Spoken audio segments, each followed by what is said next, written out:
Thank you, Rocky, for your kind words and for being such a great SportsCar Magazine teammate. I'll start by saying that I'm deeply honored to be recognized by my fellow SCCA members for this prestigious award. But it is much more about the team than it is about me. As a racer, Woolf Barnato won the 24 Hours of Le Mans 3 times, and no one knew better what teamwork meant. As part of the legendary Bentley Boys, he was representing a car company he helped to finance. Wikipedia tells us that Barnato's attitude to a new sport that took his interest was to immerse himself in the learning process, practicing endlessly and taking lessons only from the very best instructors he could find. I found those life instructors in the SCCA. They quite literally raised me to adulthood. Like members of the SCCA, Woolf Barnato was fueled by his enthusiasm, attracted to competition, and ultimately defined and immortalized by his embrace of like-minded people who valued teamwork. These same qualities are what the SCCA has stood for since I first discovered it as a long-haired teenager when I was dreaming of a life in racing. The SCCA helped me realize who I am and why I'm here to do what I do with my life. I met the most important mentors in my life through our wonderful club. In May 1983, newly hired SCCA President Nick Craw said yes to what would be a 40-year journey to now. Along the way, he taught me valuable lessons about business and life.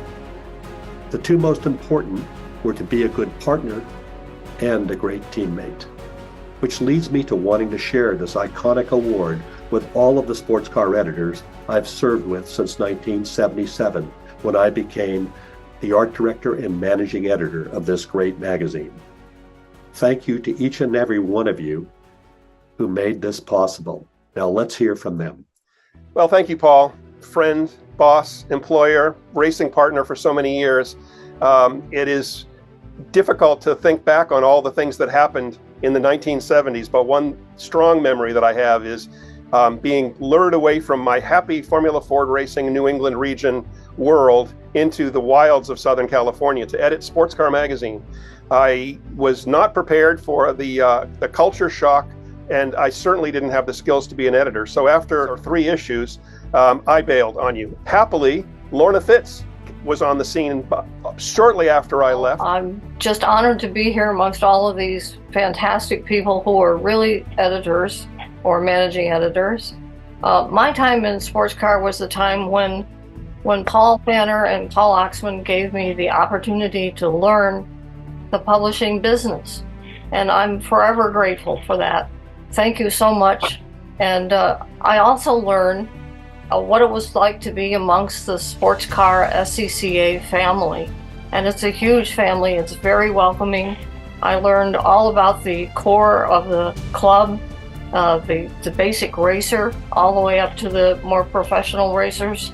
And I'm just always grateful for that. So I've had the opportunity, privilege to be editor of Sports Car on 2 occasions, once briefly with the Paul Oxman Enterprises before we started On Track, and later with Paul Pfanner's entry.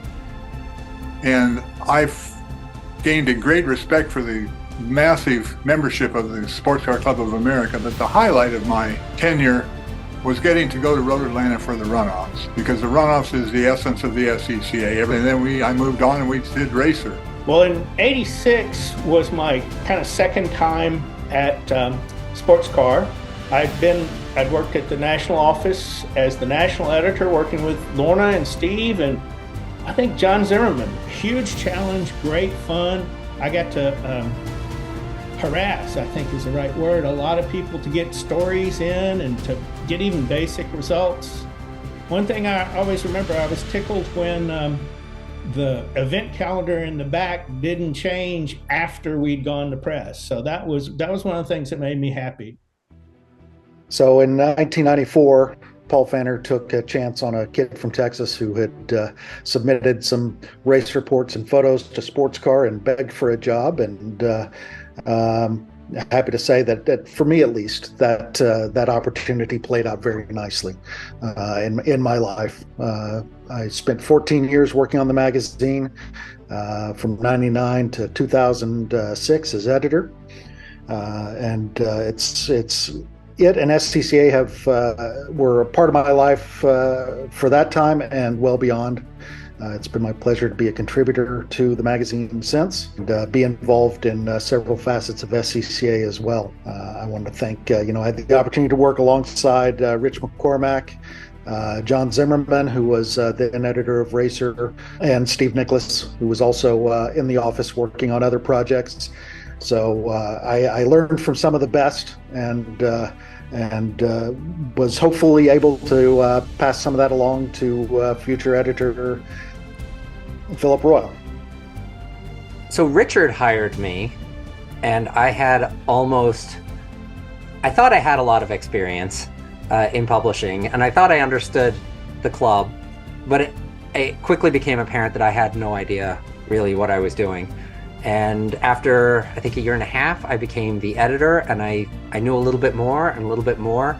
And then through the next 15 to 17 years, I slowly got a handle on the club, but discovered that there's still more to be had in all of this.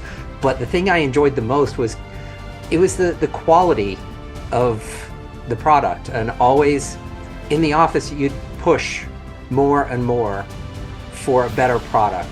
And it always came through. And we had Lawrence Foster, who kind of heads up Racer now, and he was just always pushing. Paul was always pushing, and that, I think, ultimately has changed my entire career, the outlook on life, everything. Just pushing for the extra bit, that extra second. I grew up as an SCCA brat. My parents dragged us around all the tracks in Southern California, a few in Northern California and Arizona. Just super grateful for the opportunity to grow up in SCCA. I first met Paul Pfanner at a race when I was about 13 years old. And I never imagined then that I would be the current managing editor of SportsCar Magazine. So I'm so proud to be a part of the sports car team. It's just an amazing group of individuals, and my part was so small. Wow, Paul, what a ride, what a journey. I first came out to work on SportsCar at your beckoning, left, was brought back in 1979, Pearl Harbor Day, 1979. I arrived here to do SportsCar and do a good job on SportsCar, I hoped and thought, in 1980 and beyond. And sadly, you had left by then, following your entrepreneurial spirit and your entrepreneurial thoughts to start your own company. Thank you, Paul, for initiating that whole experience, for bringing me into the professional world of magazine editing, and giving me the chance to learn my craft through SportsCar Magazine. Thank you, everyone, and thank you, Steve, for helping me close out this amazing chapter in both of our lives. I also want to thank Jeff Swart, who I met when he was a photographer in 1977. Jeff and I later launched Racer Magazine together, with the help of Bill Sparks, who started with us working on Finish Line magazine, the Cal Club region's official publication. Also, thank you to Diane Gillian, who worked for decades as our proofreader and managing editor. Paul Leggett, who still works with us today as our illustrator and art director, but twice served as SportsCar's art director. Ree Tucker, whose brilliant work has graced the pages of SportsCar magazine for nearly 2 decades. Ree is the longest serving art director in the history of SportsCar. Raylan Stokes, who is our advertising director and who has kept us going all these years with her enthusiasm for racing and SportsCar Magazine.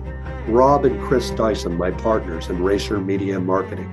They began their lives in racing as SCCA club racers. And of course, I met my wife, Donna Chamberlain Pfanner, when she was the ad director for SportsCar Magazine. All of this would not have happened without the grace and support of SCCA members who encouraged all of us along the way. We're forever grateful to this club, and we look forward to what comes next. We know you've got this, because teamwork will carry you forward to the next era of communications and member engagement in our great club. Thank you, everyone.